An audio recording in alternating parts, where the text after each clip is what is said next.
Hey guys, it's Miss Gephardt, and we're going to go through notes on chemical reactions and the law of conservation of mass. So, we kind of already talked about the chemical reaction part, but we're going to kind of take it a step further and sort of explain why we do what we do.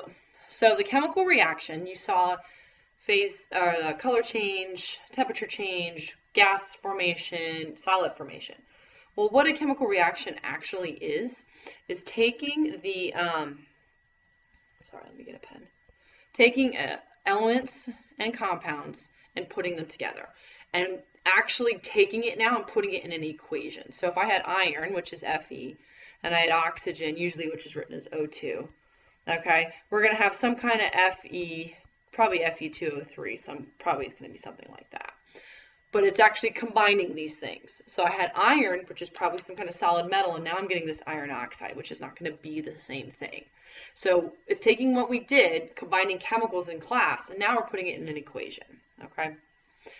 So one important thing that comes from this is something called the law of conservation of mass or matter. You may see either way on an EOG or in a test or something like that, so just be really familiar with both ways.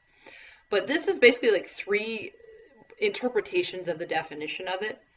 But what you need to understand is that matter cannot be created nor destroyed. All right. So if I have, let's take an example. Like if I'm making apple pie, okay, and I start with a whole bunch of apples, and then I'm going to cut them up and I'm going to peel them and all that kind of stuff. My end product is apple pie. It's still apples. I've changed their form, I've cut them smaller, but it is still apples. So what I started with was apples, I have to end with apples in some form, okay? So we can't just go poof and go away. It has to kind of be equaled out. The second way to think about it is when I have a reaction, my total mass of my reactants has to equal the total mass of my products. So if I had 5 grams of sugar at the beginning of the reaction, or not even sugar, 5 grams at the beginning of the reaction to begin with, I have to end with 5 grams. Now, it could be redistributed in all different kinds of ways, but it's still equal. So I still started with 5 grams, I ended with 5 grams. If we do a lab, and I start with a combination of things that equal 10 grams, and then we do the reaction, I have to remeasure it at the end, and it should still be 10 grams. It may not be in the same form. Some of it could be redistributed because it combined differently, but they're equal, okay? The last thing to think about, especially now, because we're gonna balance some equations, is that all the atoms that are present in the reactants have to be equally represented in the product. That doesn't mean it has to be the same. If I've got oxygen, and I've got oxygen at the beginning attached to a hydrogen in my product, it could be attached to a carbon. That's okay. All it's saying is that my oxygens are both present and they're equal. And like this one is not equal because I didn't balance it, but that's what we're going to get at with the balancing of equations. Okay, so what is a chemical equation? Well, it basically lays out and describes the chemical reaction. Okay, so we've got formulas, we've got subscripts, and we've got coefficients. So this whole thing right here, that whole thing is the formula. The subscript is the little number to the bottom right, and the coefficient is the big number in front. I can change coefficients. I cannot change subscripts. So kind of get that in your head right now. Can change. This is a yes, I can change. This is a no, I cannot change. All right, so the difference between a coefficient and a subscript, it's not really a big difference because they both represent a number of atoms. The difference is this one is the number written before the formula, and this can be changed. The subscript is the number at the bottom right. This cannot be changed.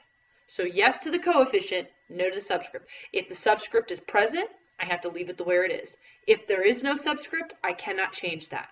Coefficient, however, I can add a coefficient, and I can change what I add. If I decide, that doesn't work the way I want it to, I can change my number. Okay? So how do I balance an equation? Well, I'm going to take you through sort of step by step, like the word way of balancing it, and then we're going to go to the other parts of your notes, and we're going to practice it together. Okay? So the first thing I want to do is I want to count up the number of atoms. So I would take and look at each of these. So I have 1 Na and I've got 1 Cl on my reactant side. I've got 1 Na here, and I've got 2 Cls here. So right off the bat, I'm not a balanced equation. I'm going to have to balance this. I'm going to have to make it work. Otherwise, a chlorine, we had 1 here, and then all of a sudden, I got 2 out of thin air, and it doesn't work that way. Okay, so we got to work on how to make it balance correctly. So how do I balance it? Well, I'm going to use a coefficient to add the atoms to reactants, to products, or both. It just depends. Okay, so to start with, this was what was out of balance. I add a coefficient on this side, and this is distributed. Okay, so that NaCl goes together. What I do to one, I have to do to the other. So my focus was getting this balanced. Well, to do that, I have to multiply this number by 2. The only way I can do it, add a coefficient. So by adding that coefficient, my Cl's are in balance. The problem I create is now my NAs are not in balance. Simple solution, I just put a coefficient in front of that Na. So when I read this, I have 2 NaCl's, and I have 2 Na plus Cl2. Completely balanced equation. And the next thing to kind of know with this, like I already said, it's distributed, okay? And this goes together. I've seen way too many kids try to insert a 2. You cannot do that. That NaCl goes together. What happens to one happens to the other, okay? So please make sure you don't, accidentally do that. So we balance the equation. We put we put the 2 over here. Then we start here. I moved here to balance that. Then I had to move here to balance that. Okay, and now I'm done because it's a balanced equation. The final thing to remember is I can't change the subscript. So I know it seems easy. Let's just put a 2 right down here in this bottom corner. I can't do that. Don't do it. Don't do it. Don't do it. Okay. We have to use what we're given, and that is going to be using the coefficient. That's the only thing I can use to balance the equation. Okay. So I have, again, we started here. I balanced here, then went from here to balance here. All right, at this time, we're going to flip it over to the back and go to the second video, and we're going to go through and do all the balancing equations, okay?